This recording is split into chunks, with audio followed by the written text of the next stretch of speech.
Paumanhin mga lods, idol, idolo, paps, tropa, kaibigan, dahil ngayon lang ako nag-upload. Medyo hinabaan ko kasi ang video. Kung bago ka pa lang dito baka naman. Habang nakatayo si Master Guimiondok at ang umatake sa kanya ay nakaluhod habang ito ay nakatuwad. Nagulat ang lalaking may ekis sa muka at pinagpapawisan nang makita si Master Guimiondok. Biglang naglabas ng enerhiya si Master Guimiondok at ilang saglit pa ay mabilis na nawala ito. Nagulat at nanlaki ang mata ng taong ito nang makita na mabilis na nawala si Master Guimiondok. Pagkatapos ay makikita siya na nasa ibabaw na ng balikat ng lalaking ito, nagulat na gulat. At ito ay handa na atakihin ni Master Guimiondok. Napaluha at nasuka ang lalaking ito habang hinahawakan siya sa ulo ni Master Guimiondok. Makikita na hindi makapaniwala ang mga taong ito. Lumiliwanag ang mata ni Master Guimiondok at mabilis na hinawakan sa ulo ang taong ito at mabilis na sinuntok ng malakas sa sikmura. Habang hawak sa ulo at hila-hila ni Master Guimiondok at wala nang malay ang taong ito, ay sinabi niya na anong klaseng pakulo ang susunod niyong ipapakita sa akin. Nag-iisip ang taong may ekis sa muka na kung sino ba talaga ang taong ito at sinasabi niya sa isip niya ng paulit-ulit na itim na damit, maskara ng multo. Makikita ang dalawang paa ang tumalon. Ito pala ang mga kalaban ni Master Guimiondok at pasugod na atake sa kanya. Isang paa na naman ang tumalon, ito pala ay si Master Guimiondok na sinalubong ang dalawang tumalon kanina at mabilis na inatak niya ito sa katawan. At mabilis niya rin inatake ang mga kasama nito. Makikita ang lakas ng atake ni Master na tumama sa mga taong nasa ere habang si Master Guimiondok ay mabilis na punta sa likuran. Pagkatapos ay nilingon niya ang mga ito ng kanyang lumiliwanag na mata. Makikita ang mga taong ito na wala ng malay. Habang naglalakad na si Master Guimiondok sa iba pang mga kasama nito, naghanda na ang mga taong nakaberding suot sa pag-atake nang makita nila na papalapit na siya. Hanggang ngayon ay paulit-ulit pa rin iniisip ng lalaking may ekis sa noo kung sino ba talaga ang taong naging kalaban nila. Sinasabi nito na itim na damit na may multong maskara. Nanlaki ang mata at nagulat nang malaman niya na si Guimiondok ito. At pasigaw niyang sinabihan ang mga kasama nito na mag-ingat sila dahil ang taong iyan ay si Guimiondok. Kaya naman ay mag-ingat sila sa dokong nito. Ang dokong ay ang poison art. Makikita ang kamay ni Master Guimiondok at patanong nagtataka na ano ang pinagsasabi ng mga ito na mag-ingat sa lason. Habang nasa harapan niya ang mga taong ito na nanlaki ang mga mata. At mukhang natatakot na ay biglang nanginig ang buong katawan ni Master Guimiondok at mabilis na hinawakan niya ang kanyang maskara. Nagtataka at nanlaki pa rin ang mga mata ng mga taong ito. Makikita na hawak ni Master Guimiondok ang kanyang maskara sa kanyang muka. At ito ay napabuntong hininga at makikita ang konting luha sa mata. Sinabi niya sa mga ito na sa tingin niyo ba gumagamit ako ng lason dahil Guimiondok ang pangalan ko? Laging nagkakamali ang mga taong hindi naman talaga ako kilala. At nagulat na sinabi ng taong may ekis sa muka na ito na nagkakamali. Sinabi sa kanila ni Master Guimiondok sa kanila na ang dok sa pangalan ko ay hindi lason, ngunit nag-iisa. Lumiwanag ang mata nito at tiningnan ang kanyang kamay. Habang pinagpapawisan ang taong may ekis sa noo ay nagtanong ito na ano ang ibig sabihin nito. At sumigaw din ang kasama nito na habang hawak ang espada na anong ibig mong sabihin. Tumalon at sumugod ito papunta kay Master Guimiondok habang nakahanda ng ihampas ang kanyang espada dito. Biglang isang mabilis at malakas na suntok ang pinakawalan ni Master Guimiondok ang tumama sa muka ng taong ito. Sa sobrang lakas ng ginawa niyang atake sa pagitan nila ay makikita ang liwanag at ang tao ay lumipad sa ere.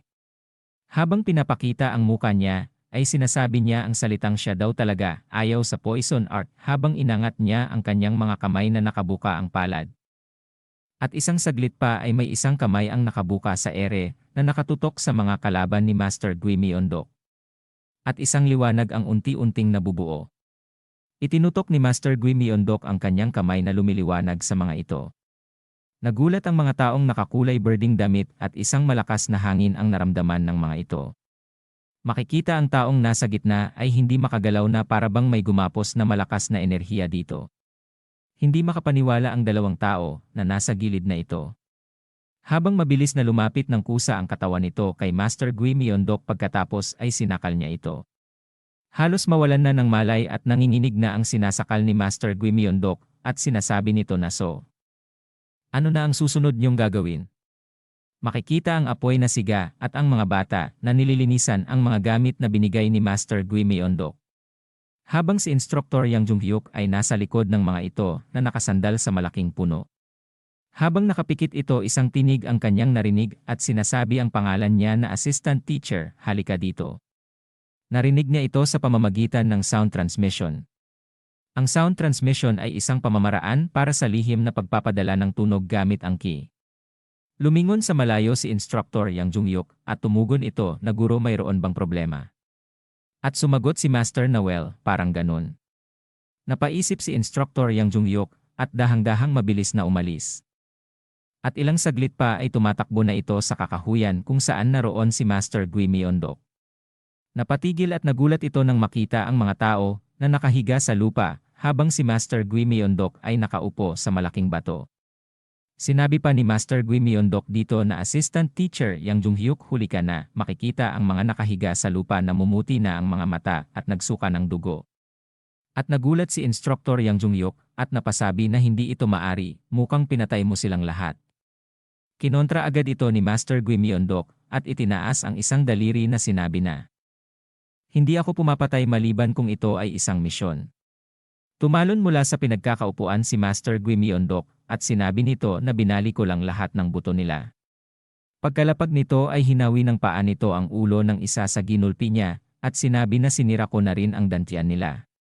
Natulala at napasabi sa isip si Instructor Yang Jung-hyuk at sinabi na sinira niya ang lahat ng kanilang paglilinang. Sinabi niya kay Master Gui Myeondok na sino ba ang mga taong ito. Sumagot si Master Gui Myeondok na hindi mo ba masasabi? Sila ay mga mamamatay tao, mukhang nakatanggap din sila ng maraming pagsasanay. Nanlaki ang mata ni Instructor at sinabi na hindi lang ito ilang bandido sa kagubatan, kundi mga assassin din. Hindi naman ito makapaniwala. Nag-iisip si Master Gui Myeondok at sinabi na tila malaking halaga ang ginagastos ng puwersang nagsisikap na tanggalin ang grupo ng negosyo. At malamang na hindi lang ito ang huling lalabas. Nag-aalalang sinabi ni Instructor Yang Jung-hyuk at sinabi na sila ay sinanay na mga assassin.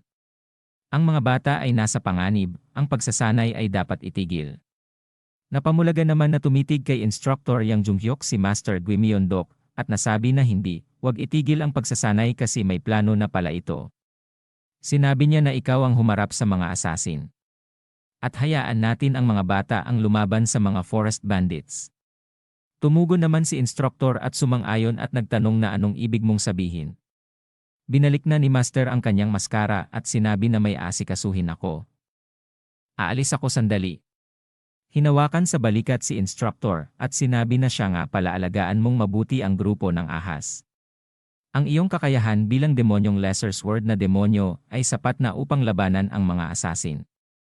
Nagtanong si Instructor habang nakatalikod na ito at sinabi na saan ka pupunta sa ganitong mahirap na sitwasyon. Tumugon naman ito habang nakatingala na dapat ko ba itong tawaging home visit. Napaisip si Instructor at sinabi niya na home visit. Naiwan na nag-iisa si Instructor Yang Jung-hyuk at nagwika sa ilalim ng bilog na buwan na teacher.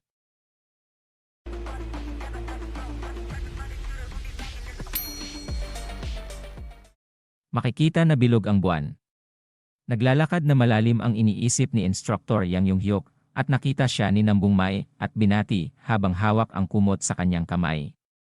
Nagtatanong si Nambung Mae kung asan si Master Gui Myeondok. Sinagot naman ito ni Instructor Yang Jung-hyuk kung bakit niya tinatanong niyan. Sinagot naman siya ni Nambung Mae na sinabi niya sa akin na bumalik ka agad, kaya naisip ko na susundan niya ako, ngunit hindi pala. Tumugon muli si Instructor habang hinahawakan ang kanyang buhok na may aasikasuhin siyang negosyo, kaya umalis muna siya saglit. Pero magpapatuloy pa rin ang misyon tulad ng dati, kaya mag-focus ka na lang sa training mo. Sumang-ayon naman si Nambung Mae at nagtanong sa kanyang isip na saan siya pumunta. Marami pa akong tanong na gusto kong itanong sa iyo tungkol sa reverse flow. At makikita ang baywang ni Nambung Mae ay may lumalabas na enerhiyang pula. Makikita ang paa ni Instructor Yang Jung-hyuk na nakakrus. Biglang may tumawag sa kanyang pangalan at sinabi nito na bakit hindi daw ito natutulog, tanong ng matandang ito. Tumugon naman si Instructor na huwag kang mag-alala, ipinipikit ko ang aking mga mata paminsan-minsan. Masayang tumugon ito na ganoon ba? Ito pala ang leader of the business caravan na si Wang Ikhyon. At sinabi pa nito na gumaan ang loob ko nang malaman ko na ang Lesser Sword Demon ang siyang magbabantay sa amin. At sumagot naman ito na hindi, mas tinutulungan ka ng mga bata kaysa sa akin. Makikita ang mga bata at sina Nambung Mae, Jegalmi. At Yun Riyong ay natutulog habang si Moyongbo at si Kalbo ang mga gising upang magbantay. Pero itong si Kalbo ay mukhang inaantok na pero sa kanyang isip ay sinasabi niya na kailangan laging gising. Habang tinitingnan ni na instructor at Wang Ikhyon ang mga bata ay sinabi ni Wang Ikhyon na bata pa sila, kaya mahirap ang pag-akyat. Ngumiti si Wang Ikhyon, sinabi pa na well, matutulog ka ng mahimbing bukas. Tinitingnan lang ni instructor ito.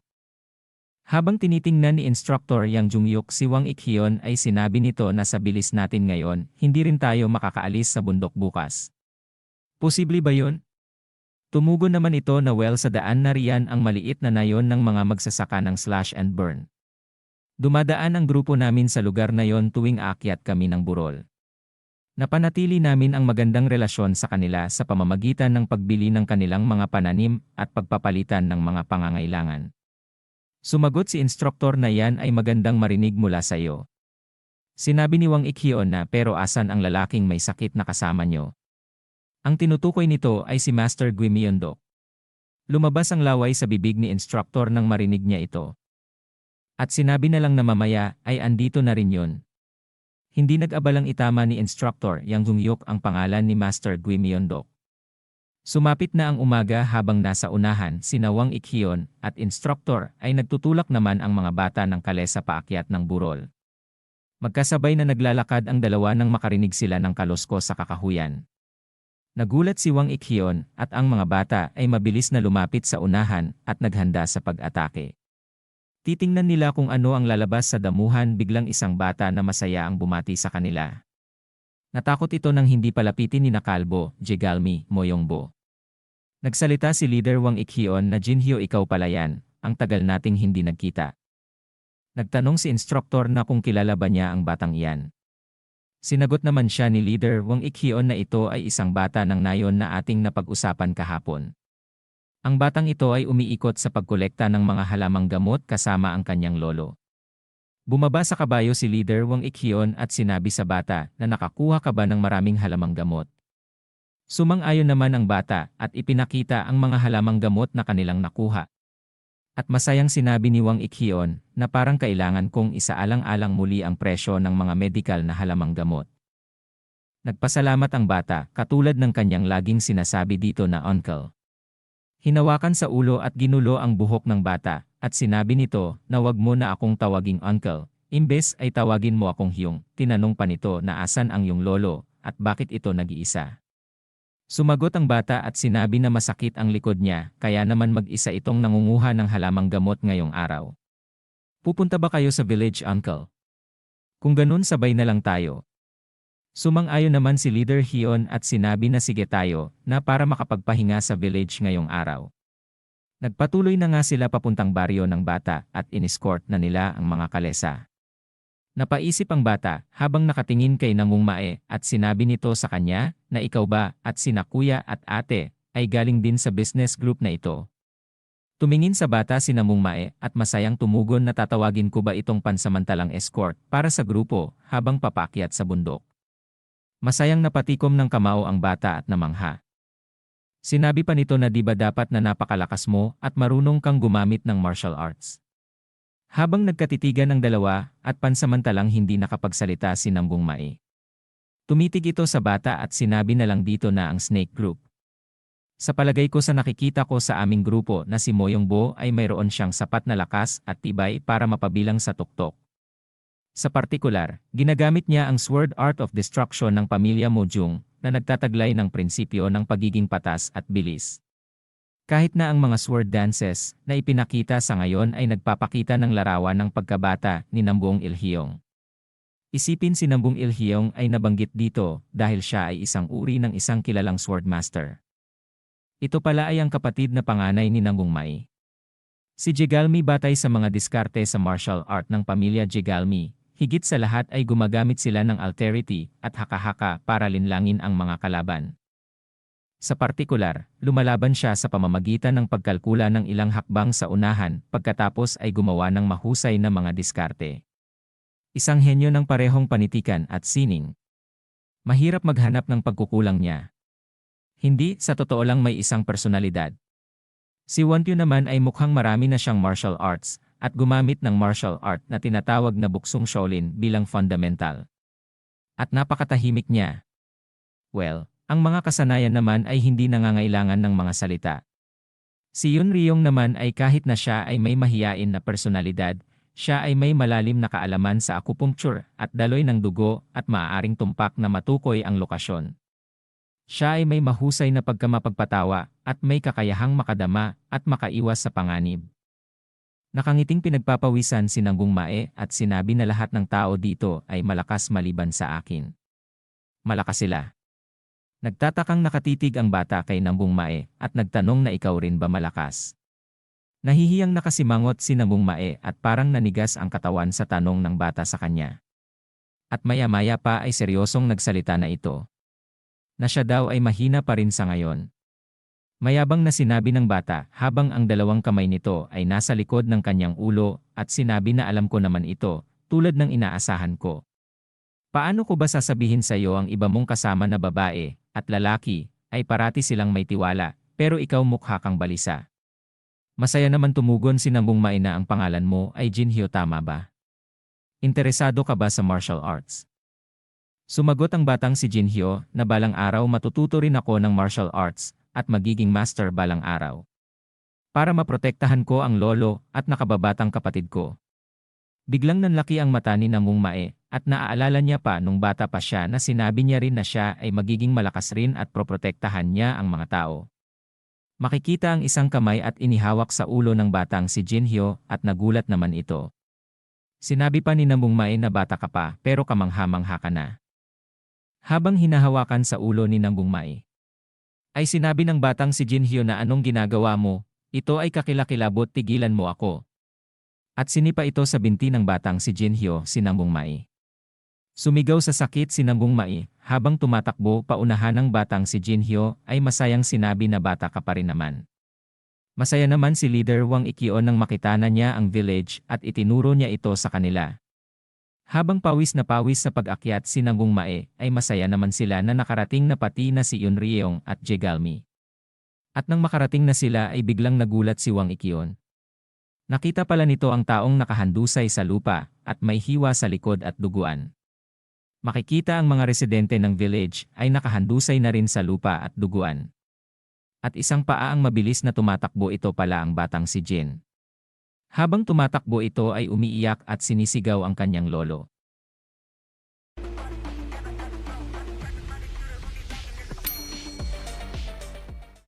Makikita ang mga halamang gamot na nalaglag. Nagulat sila at ang batang si Jin ay tumatakbo na papunta sa loob ng village. Napatakip ng bibig si Nangbong Mae at nasabi sa kanyang isip na ano ang nangyayari dito. Makikita ang bubungan ng bahay. Mabilis na binuksan ang pinto ni Jin. Bumungad sa kanya ang nakahandusay na matanda. Ito na pala ang kanyang lolo. Habang umiiyak at hinahawakan ang lolo niya at sinasabi na huminahon ka lang lolo. Nahihirapan na ang kanyang lolo at nagsasalita pa ito na ang mga taong iyon. At makikita si Nangbong Mae natulala lang sa harapan ng pinto. Makikita ang mga halamang gamot. At ang lolo ni Jin ay nakahiga at nagamot na. Nagtatanong si Leader Wang Ikyon sa taong nasa harapan niya at sinasabi na ano ang kalagayan ng mga taga na yon. Tumugon naman ito na iilan lamang ang nakaligtas. Karamihan sa kanila ay may malubhang pinsala. Dito sa looban ng bahay ng lolo ni Jin ay andito ang snake group at tinitingnan ang matanda na nakahiga. At isang saglit pa ay nagsalita na ito. Nagulat naman si Yun Ryong, nagtanong si Instructor Yang Jungyuk at sinabi sa lolo ni Jin na kung gising na ba ito. Habang wala sa ulirat ang matanda ay nasabi nito na ikaw. At biglang bumangon ito at nanlaki ang mata na ikinagulat ni Yun Ryong. Kaya pala ito bumangon at nasa ulirat na ay naisip pala niya si Jinri. At sumigaw na ang mga bandidong iyon na dinukot nila ang kanyang apong babae. Kaya nagmamakaawa ito na iligtas ang kanyang apo. Nagulat naman sina Instruktor, Moyongbo, at Nanggungmai. Napasabi sa isip si Nanggungmai na dinukot. Sinabi pa ng matanda na hindi lang ang apo ko, ang kinuha ng mga bandidong yun, lahat ng mga babae dito sa village ay dinala nila. Lumuhod at iniyuko ang kanyang ulo at nagmamakaawa na tulungan sila habang pinapalibutan siya ng mga bata at ni Instruktor Yang Donghyuk. Hindi pa rin tumitigil sa paghingi ng tulong ang lolo ni Jin. Tapos makikita si Instruktor Yang Jungyuk na nakapikit at malalim ang paghinga at hindi nagsasalita. Habang si Jin ay patuloy pa rin sa pag-iyak at hinahawakan niya ang kanyang lolo. Napatikom ng kamao at sinasabi ni Nanggungmai sa kanyang isip na sa ngayon priority natin ang escort mission, pero sinabi din ni Master Gui Myeondok na iba ang mga makatarungang pangkat sa mga bandido ay dahil sa ginagamit nila ang kanilang kapangyarihan para tulungan at protektahan ang mga tao. Pagkatapos ay makikita ang patay na puno. Sinasabi ni Nanggungmai na dapat nating iligtas ang mga taong kinidnap. Tumugon naman si Instruktor na gusto kong rin naman, ngunit ang ating trabaho ang pinaka-prioridad. May posibilidad din na isa itong bitag, kaya hindi natin sila maiiwan dito ng walang kasama. Sinabi ni Nanggungmai habang nakatikom ang kamao na gayunpaman.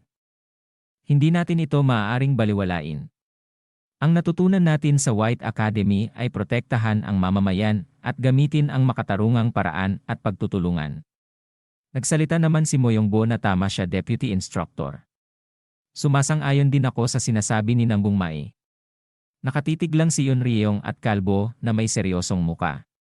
Sinabi rin ni Jegalmi habang pinapaikot ang kanyang plauta na kung sila ang mga bandido sa kagubatan, makakatagpo natin sila sa alinmang paraan kaya hindi na mahirap harapin sila ngayon. Kahit na naglakas loob na gawin ang isang bagay na tulad nito sa labas ng kanilang teritoryo. Kailangan nilang magbayad para dito.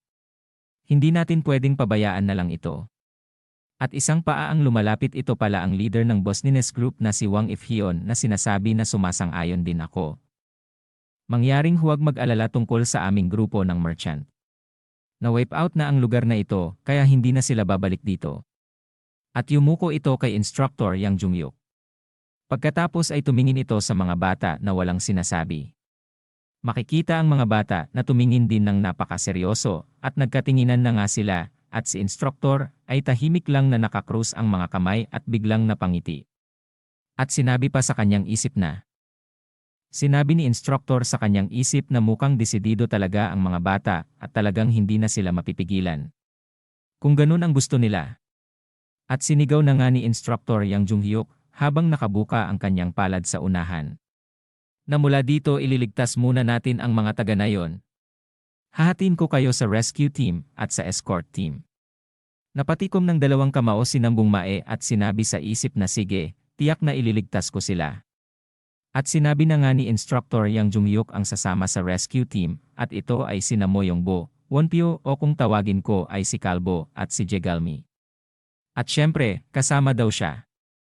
At sinabi naman niya ang maiiwan para magbantay sa mga mangangalakal ay sina Yunryong at Nanggungmai. Habang nakatikom ang mga kamao ni Nanggungmai ay nanlumo naman ito. Biglang sumigaw si Nanggungmai at sinabi na Instruktor, sandali lang. Natahimik ito nang may inaabot sa kanya. At napasabi na ano yaan. Tumugon naman si Instruktor na ito ay isang pasiklab, kung anuman ang mangyari habang binabantayan ang lugar na ito, barilin ito sa ere upang ito ay sumiklab. Habang hawak ni Instruktor ang pangpasiklab ay sinabihan niya si Nanggungmai na huwag kang tatakbo. Malungkot na sinabi ni Nanggungmai na, pero Instruktor, gusto ko rin na sumama. Agad na nagsalita si Jegalmi at hinarang ang kanyang kamay kay Nanggungmai. At sinabi na hindi pwede, wala ka rin namang maitutulong kung sasama ka sa amin. Tumingin ng malungkot si Nanggungmai pagkatapos ay yumuko at sinabi sa kanyang sarili na tama siya, pero kahit subukan kong tumulong, hindi ako makagamit ng ki, kaya naman maantala lang ang pagsagip dahil sa akin. Pagkatapos ay itinikom niya ang dalawa niyang kamao. At sinabi na lang nito na mangyaring pumunta na at iligtas na sila. Mabilis na umalis sila at sinabi ni Instruktor na bilisan pa natin. At tumugon at sumang-ayon ang mga ito at tumakbo na nga sila ng mas mabilis pa. Makikita si Moyongbo na mabilis na tumatakbo at makikita ang damuhan na may lumabas na espada. Makikita ang mata ni Moyongbo na nasilaw yon pala ang espada na lumitaw sa damuhan na tinaga sa muka ni Moyongbo. Ngunit ito ay naiwasan ni Moyongbo. Makikita na hinampas ng espada si Moyongbo ng lalaking ito na nagtatago sa damuhan na nagawang iwasan ni Moyongbo. Sa lakas ng pagpreno ng kanyang mga paa, ay lumubog ang paa nito sa lupa pagkatapos ay tumalon upang dumistansya.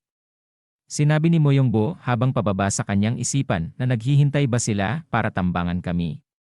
Makikita ang maraming bandido na tinambangan sila.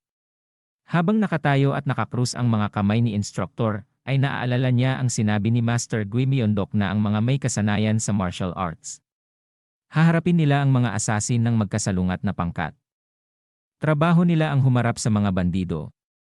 Kaya sinabi niya sa kanyang isip na dahil bandido lang sila, ipapaubaya ko na sila sa mga bata. Masayang nagyayabang ang dalawang bandido na ito. At ang isa sa kanila ay dinidilaan pa ang espada.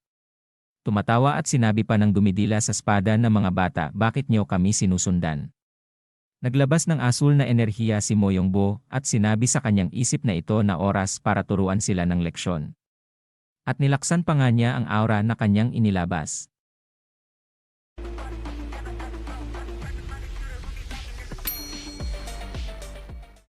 Nagulat naman ang bandidong ito nang makita niya na naglalabas ng enerhiya si Moyongbo. At sinabi na kaya niyang gumamit ng ki sa murang edad. Mabilis na nga sumugod si Moyongbo habang lumiliwanag ang kanyang mga mata. At itinutok na ni Moyongbo ang kanyang espada na naglalabas na asul na enerhiya. Nagulat ang bandido at hinarang ng kanyang dalawang palakol. Magtatamaan na ang espada ni Moyongbo at palakol ng bandido nang biglang nabasag ang espada ni Moyongbo.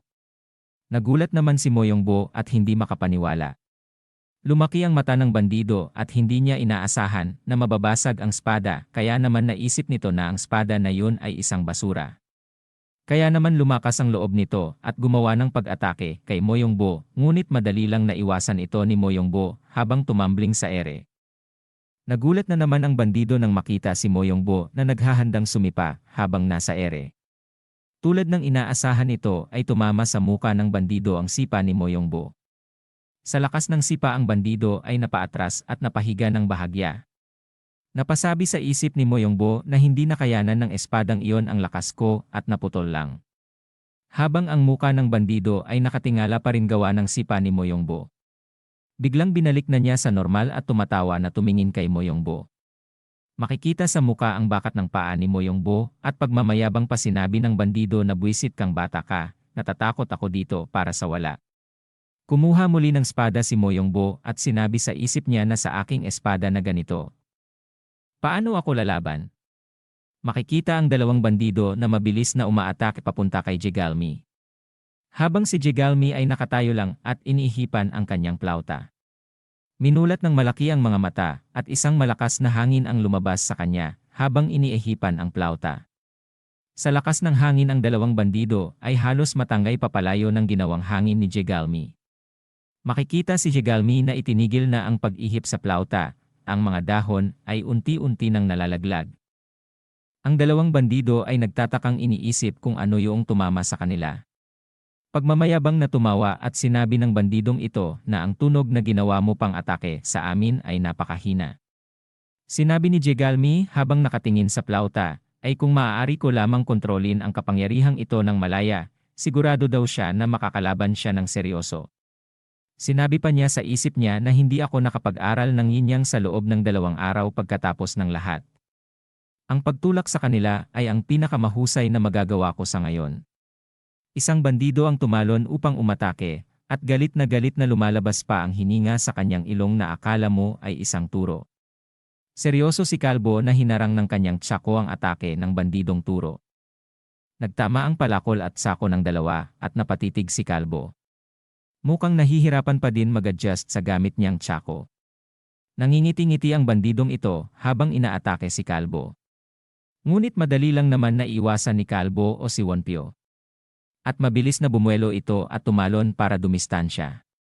At nagpakita na naman ng sulat sa kanyang kwaderno na sinasabi na, hindi ko magamit ng maayos ang sandata na ito dahil naputol ang daloy ng ki sa ganoong paraan. Makikita ang mga muka ni Moyongbo at Jegalmi at Kalbo. Sabay-sabay nilang sinabi na bakit nagbigay ng armas ang guro. Ni hindi man lang nila magamit ng maayos ang mga ito. Makikita ang mga ngalakal at sinasabi ng leader ng mga ngalakal na ihanda na nila ang mga bagahe para makapagpahinga agad sila sa pagdating ng rescue team. Hawak-hawak ni Nambung Mae ang pampasabog na sumisiklab habang nakaupo sa putol na puno at may malalim na pag-iisip. Sinasabi nito sa isip niya na hindi kami nakatalaga sa rescue team, ngunit ang aming orihinal na misyon ay i-escort itong merchant group. Itinago na niya ang pampasabog na lumiliwanag sa kanyang loobang damit. Dagdag pa niya sa kanyang pag-iisip na malabong salakayin muli ng mga bandido ang nayon, ngunit dapat kaming maging handa sa pinakamasamang sitwasyon. Napatingin sa malayo si Nambung Mae. Nakita niya pala si Jin na nakaharap sa pintuan ng bahay. Nilapitan niya si Jin at nagulat silang dalawa. Nakita pala nila si Yun Ryong na pagod na pinupunasan ang pawis sa kanyang noo. Sinabi nito na ang kanyang lolo ay nakatulog ng muli. Masayang sinabi ni Yun Ryong na magiging maayos din ang kanyang lolo pagkatapos nito. Yumuko si Jin at nagpasalamat habang nakangiti sa kanyang tabi si Nambung Mae. Nagsalita si Nambung Mae at sinabi nito na salamat sa Diyos. Pupunta ako at tingnan ang labas ng bayan at babalik ako mamaya. Habang nakatikom ang dalawang kamao ni Jin ay matapang niyang sinabi na sasama daw ito sa kanya. Tumugon naman si Nambung Mae na gusto mo ba talagang sumama? Makikita ang isang malaking puno sa ilalim pala nito ay naglalakad na ang dalawa. At sa paligid nito ang mga taong napaslang ng mga bandido. Nagtanong si Nambung Mae kay Jin na madalas bang lumitaw ang mga tulisan malapit sa nayon. Sumagot naman si Jin na ang pinakamalapit na kampo ng bandido ay napakalayo dito. Kaya naman hindi nila kami inaatake sa mga nakaraang araw. Ah, ganun ba? Sagot ni Nambung Mae. At tanong sa isip ni Nambung Mae na, pero bakit sila biglang umatake? Dapat meron ditong kakaiba sa karaniwan. At tumingin siya sa mga bangkay isa-isa at biglang may naisip siyang dahilan kung bakit umatake ang mga bandido. Naisip niya sa kanyang isipan na sinasabing nagsimula ang pag-target ng merchant group mga 3 buwan na ang nakalipas. At napalingon sa likod at nakita ang mga mangangalakal. At dagdag pa niya sa kanyang pag-iisip na alam ba nila na mayroong isang bayan sa isang lugar na tulad nito. Naguguluhan si Jin kay Nambung Mae kung ano ang ginagawa nito. Makikita si Nambung Mae na nakatikom ang mga kamay at nanlaki ang mga mata nang mapagtanto ang mga nangyayari dito. Makikita ang malaking puno at nagsalita na si Nambung Mae at sinabi kay Jin Hyo na babalik muna siya. Nagtanong si Jin na kung bakit. Tumugon naman ito na kasi may hindi maganda sa kanyang pakiramdam. Makikita ang nakakulay birding kasuotan na nasa taas ng puno at mukhang nakikinig sa kanila. At makikita na nanlaki ang mata ng lalaking nakasuot ng kulay birding kasuotan.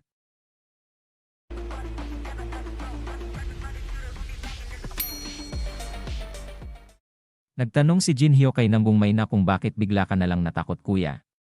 Makikita ang pasukan ng village. At sinabi ni Nambung Mae kay Jin na hindi ako nagbibiro, kailangan na talaga nating bumalik ngayon. Nanlaki ang mata at nagulat si Nambung Mae at hindi mapalagay nang biglang mapalingon siya sa taas. Pagkalingon niya ay nagkatinginan sila ng taong nakaberding kasuotan. Akala mo'y isang paniki na nakalambitin sa puno. Napasabi sa kanyang isip si Nambung Mae na nakatakip ang mukha niya.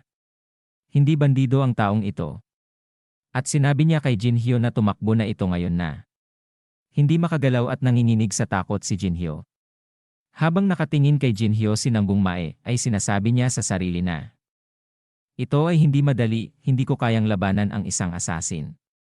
Kaya naman hinawakan niya ang kamay ni Jin at hinatak upang tumakbo. Habang nasa taas ang asasin at tinitingnan sila, ay sinabi nito na saan kayo pupunta. At biglang tumalon sa harapan ang asasin at biglang napatigil sa pagtakbo ang dalawa. Binunot ni Nambung Mae ang espadang kahoy sa kanyang tagiliran at sinabi niya na kailangan kong bumili ng oras para makatakas si Jin. Sumigaw si Nambung Mae at sumugod sinasabi na ako ang iyong kalaban. Hinampas ni Nambung Mae ang espadang kahoy niya sa asasin, ngunit madali lang ito naiwasan. Patuloy na inaatake ni Nambung Mae ang asasin. At sinabihan niya si Jin na ito na ang oras para tumakbo siya. At biglang isang sipa sa kanyang katawan ang kanyang naramdaman. Napasukan ng dugo si Nambung Mae at tumilapon papalayo habang nabitawan niya ang espadang kahoy na gamit niya. Sa sobrang lakas ng tadyak kay Nambung Mae ito ay nagpagulong-gulong sa lupa. Nakaluhod at hinahawakan ang kanyang tiyan kung saan tumama ang tadyak.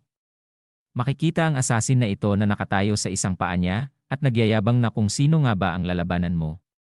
Hindi ako makapaniwala na ang aming unang pulutong ay nawasak laban sa mga palpak na batang ito. Maaaring hindi ito kailangan. Hanggang ang mga tulisan ay dumating. Sinabi sa isip ni Nambung Mae habang nagsusuka ng dugo na kaya pala ito ay isang dalawang paraan na operasyon. Pumitik ng daliri ang asasin at sinabi na, pero bago yun papatayin ko muna ikaw. Pagkatapos ay kailangan kong harapin ang mga taga-nayon at ang grupo ng mga ngalakal. Nanlaki ang mata ni Nambung Mae sa kanyang narinig at sinabi sa isip habang kinukuha ang binigay ni Instruktor In Jung-hyuk mula sa kanyang loobang damit na kailangan kong magmadali at ipaalam kay Assistant Instructor Yang Dong-hyuk. Itinutok na sa langit ni Nambung Mae ang pampasabog na hudyat na may kalaban, ngunit isang sandata ang inihagis ng asasin at mabilis na naitali ang mga kamay ni Nambung Mae.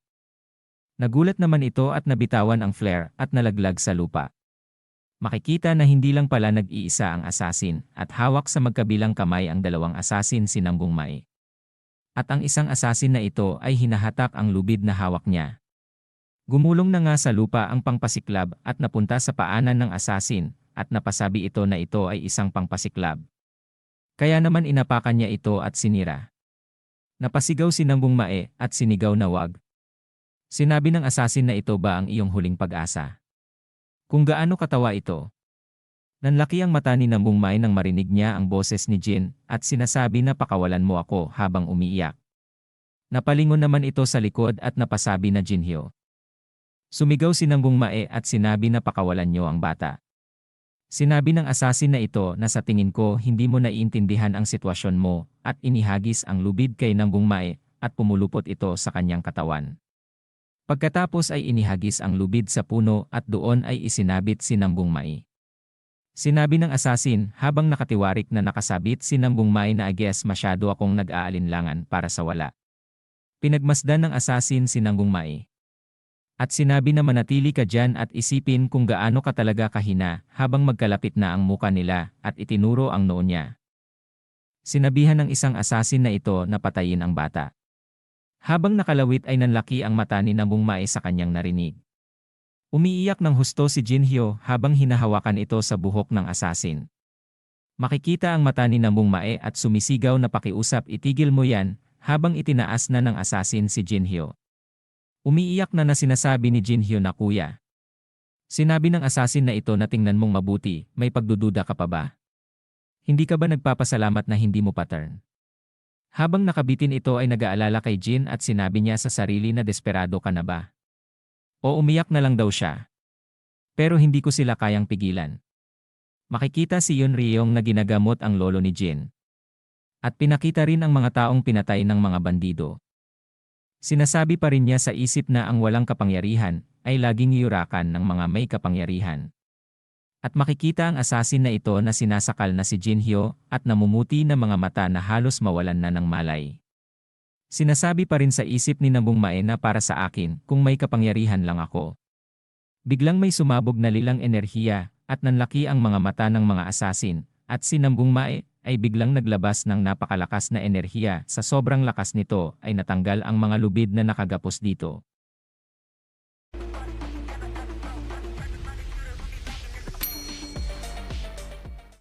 Isang bilog na lila ang makikita sa madilim na lugar. At isang parang apoy na kulay lila ang makikita. Sa kadilimang ito ang parang apoy na lila at si Nambung Mae lang ang naroroon. Habang nakaupo at nakayuko ang ulo nito sa kanyang mga kamay. At nagtatanong ito na sinasabi na bakit ko ginagawa ito. Kailangan ko ba ng kapangyarihan? Pero sa anong dahilan? Flashback. Si Nambung Mae ay anak ni Gaju. Sinabi ng mga matatandang ito sa batang Nambung Mae na kaya natural lang sa kanila na mag-demand at umasa na malakas din ako. Bilang susunod na tagapagmana sa linya ng pamilya Namgung, kailangan mong maging matatag. Kailangan mong sundin ang yapak ng iyong ama at panatilihin ang karangalan ng ating angkan. Alang-alang sa pangalan ng Namgung. Dahil lang Namgon ang apelyido ko, mataas ang expectation sa akin ng lahat ng tao sa clan. Kaya naman, tinanggap ko din na parang natural lang. Sinabi sa kanya ng kanyang ama na pero kapag nalaman nila na hindi ako pwedeng gumamit ng kahit anong skills, hindi ka na mananatili sa ganito, lalo pang hinahasa ang kakayahan mo, mas lalong lalakas ang banggaan ng iba't ibang klase ng ki sa katawan mo, at dahil sa ito, hindi ka makakaipon ng anumang lakas. Malungkot ang muka ng batang Nambung Mae sa kanyang narinig. At sinabi pa ng mga matandang ito na direct descendant ka ng Nambung family at ni hindi mo man lang magamit ang ki. Ipinanganak kang walang silbi. Hindi ka man lang makagamit ng ki. Nakakahiya ka sa pamilya Nambung. Isa ka lang walang kwentang bata na nakakatanggap ng pabor. Kahit na ayaw mong ikumpara siya sa iba, napakalaki ng agwat ng kasanayan sa pagitan nila. Malungkot na nakatungo si Nambung Mae at sinasabi na bumagsak ang evaluation nila sa akin. Sinubukan kong abutin ang aking mga kapatid, kahit alam kong hindi ko kaya.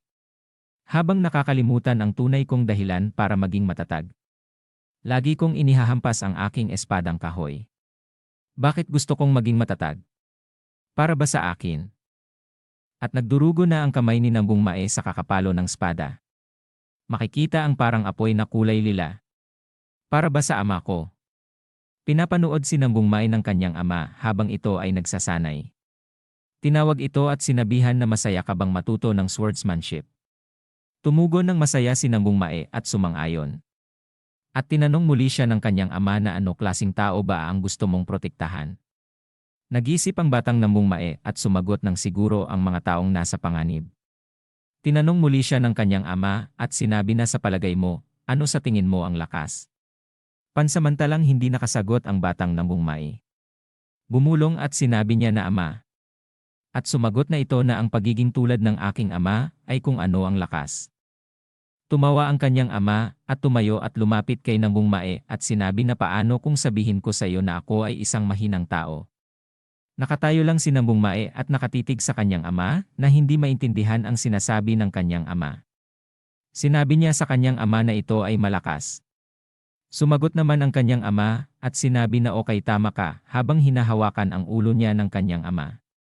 Sinabihan pa ng kanyang ama si Nambung Mae na ngunit ang pagiging malakas ay hindi nangangahulugang maaari mong protektahan ang mga taong iyon. Ang iyong ama ay nahihirapang protektahan lamang ang kanyang sariling mga tao. Para protektahan ang mga nangangailangan. Gusto kong maging matatag ka at maging isang tao na ganyan. Sinabi ni Nambung Mae na sa oras na yon, hindi ko maintindihan ang ekspresyon ng aking ama at ang kanyang mga salita. Ngunit sa palagay ko naiintindihan ko sila ngayon. Kung gaano kahirap na panatilihin silang ligtas. Makikita ang lolo ni Jin at si Jin Hyo na umiiyak at ang mga taong napaslang sa baryo. Habang nakapikit si Nambung Mae ay sinasabi nito na ngunit sa palagay ko naiintindihan ko sila ngayon. Kung gaano kahirap na panatilihin silang ligtas. Yun ang dahilan ko para maging matatag at minulat na niya ang kanyang mga mata. Makikita si Master Gui Myeondok at sinasabi na hindi ko masabi sa iyo kung paano maging malakas. Ang unang hakbang ng reverse flow. At nabasag na nga ang kadiliman. Balik sa kasalukuyan sumisigaw pa rin si Nambung Mae habang nagpapalabas ng aura sa sobrang lakas ng enerhiya halos hindi makalapit ang assassin. Maya-maya pa ay minulat na niya ang kanyang mata. Ibinuka ang palad at kulay lila na enerhiya ang nakapalibot dito. Ilang saglit pa ay naging dilaw na ito. At umikot sa ere habang pababa sa lupa. Namumula ang kanyang mga mata at naglalabas ng matinding aura habang nakaluhod sa lupa. Napasabi sa isipan ang assassin na nasa tabi niya na naputol niya ang bakal na latigo. At nakatitig kay Nambung Mae na nagumapaw sa aura. Habang nagugulat ay napasabi ito na anong meron sa batang ito. Makikita na hawak pa rin sa liig si Jin ng isang assassin. Biglang tumalo ng mabilis si Nambung Mae papunta kay Jin Hyo upang iligtas ito. Lumingon ang assassin kay Nambung Mae. Buhat-buhat ni Nambung Mae si Jin at sinabi niya sa kanyang isip na ako ay nagtagumpay sa paggawa ng aking ki na dumadaloy sa kabaligtaran. Sinasabi sa isip ng assassin na ito na nung inaatake niya ako, hindi pa siya sanay pero sa ngayon. Ibang klaseng pakiramdam ang binibigay niya sa akin. Sinasabi mo ba sa akin na nagagawa niyang lumago ng husto sa maikling sandali na ito? Ibinaba na ni Nambung Mae si Jin. At sinabi nito na hindi tinatapakan ng malakas ang mahina. Pero dapat ay protektahan sila. Iyon ang paraan ng pagiging makapangyarihan. Sinabi ng assassin na bata ka pa, kaya hindi mo pa alam. Pero parang galing ka sa Murim World kaya ipapaalam ko sa'yo. Sa Murim ang mahihina ay biktima ng malakas. Nagkatinginan ang dalawang assassin at suminyas ang isa na patayin na daw si Nambung Mae. At tumalon na nga sa ere ang isang assassin at itinutok ang spada kay Nambung Mae. Sinabi sa isip ni Nambung Mae na reverse flow. Habang nahihirapan ito sanggain ng kanyang kahoy na spada. Patuloy sa paglalaban ang dalawa. Habang naglalaban ang dalawa, ay sinasabi sa isip ni Nambung Mae na ang kapangyarihang ito ay ang aking purong panloob na ki. Ngunit hindi ko ito magagamit ng mahusay dahil ngayon ko lang ito natutunan. Dapat mong i-maximize ang kapangyarihan sa pamamagitan ng paggamit ng mga diskarte. At naisip niya ang kanyang kuya at sinabi nito na anong mga teknike ang alam ko. Hinawakan ng mahigpit ang kanyang spadang kahoy at ginaya ang kanyang kuya. Nanlaki ang mga mata at pinagpawisan sa takot ang assassin na ito. At sinigaw ni Nambung Mae ay estilo ng gagawin niyang pag-atake na Changcheong Swordmanship Double Dragon Slash.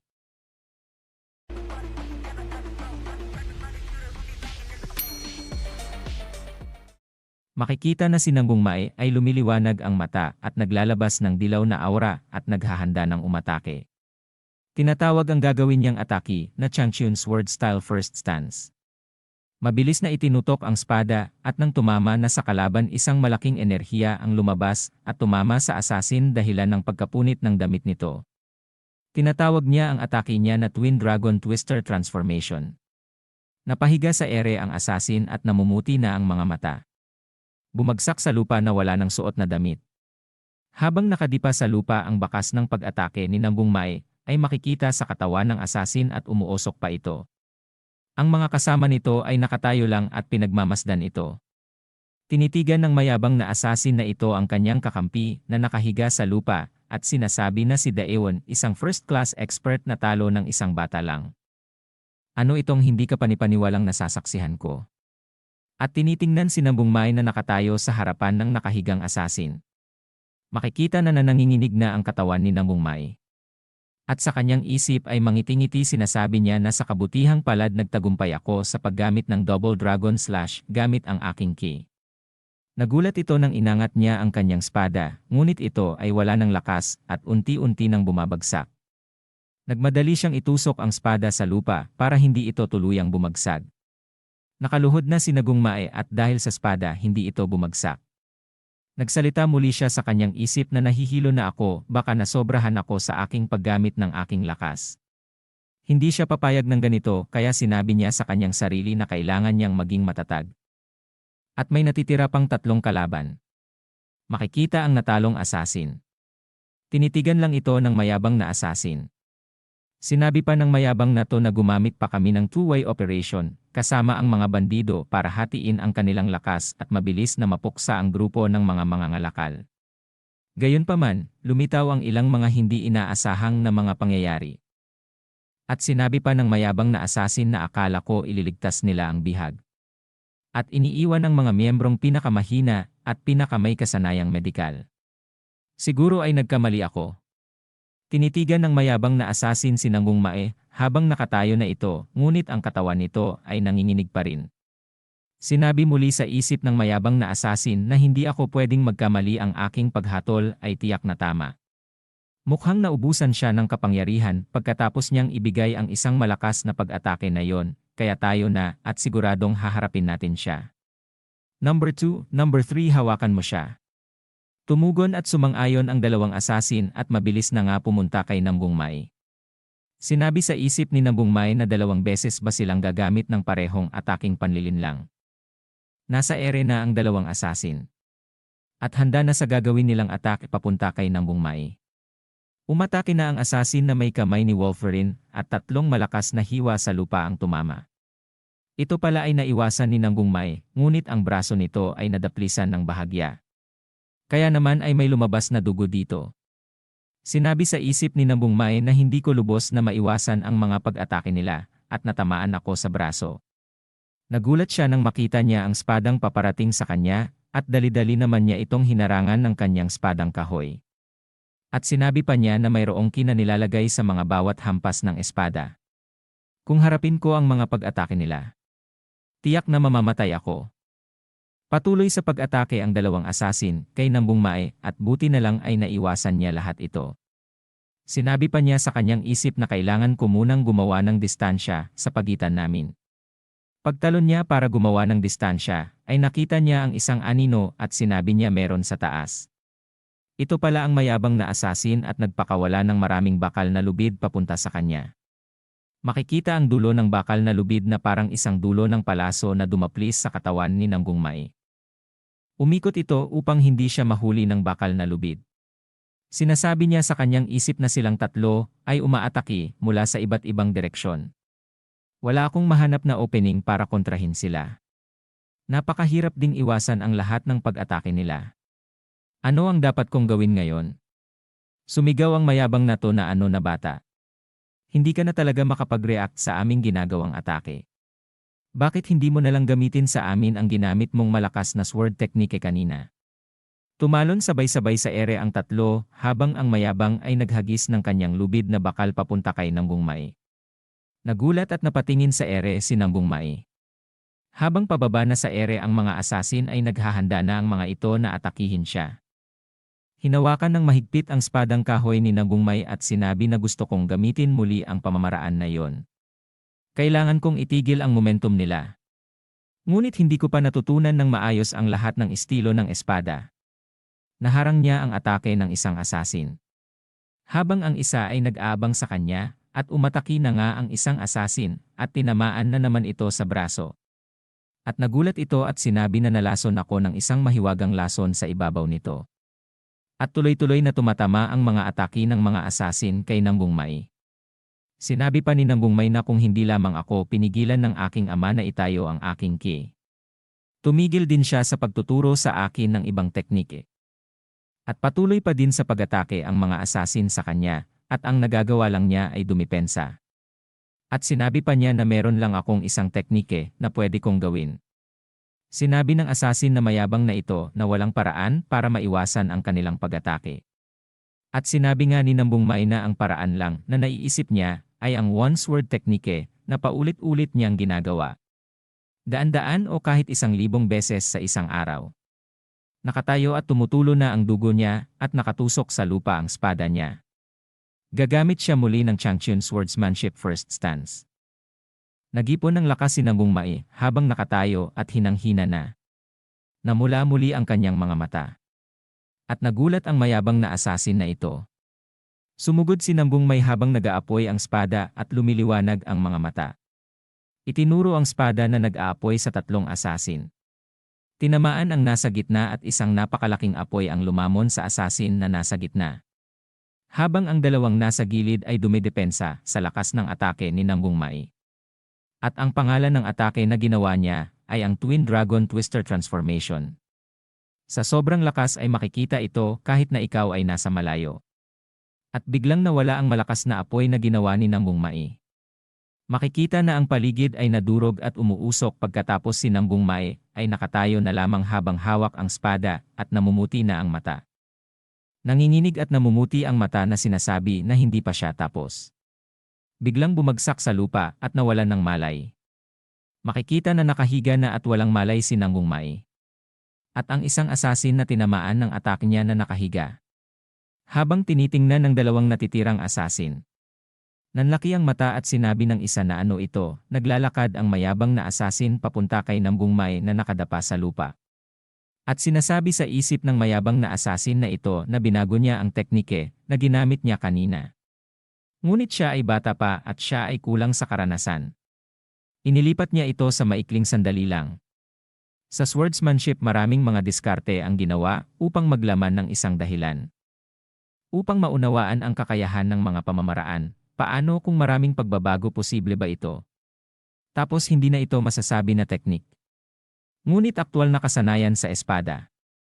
Sinabi pa ng asasin na mayabang na ito na kung iiwan ko siya. Next time mas nakakainis siya. Bumunot ng kutsilyo at akmang sasaksakin na si Nambung Mae habang nakataob na nakahiga sa lupa.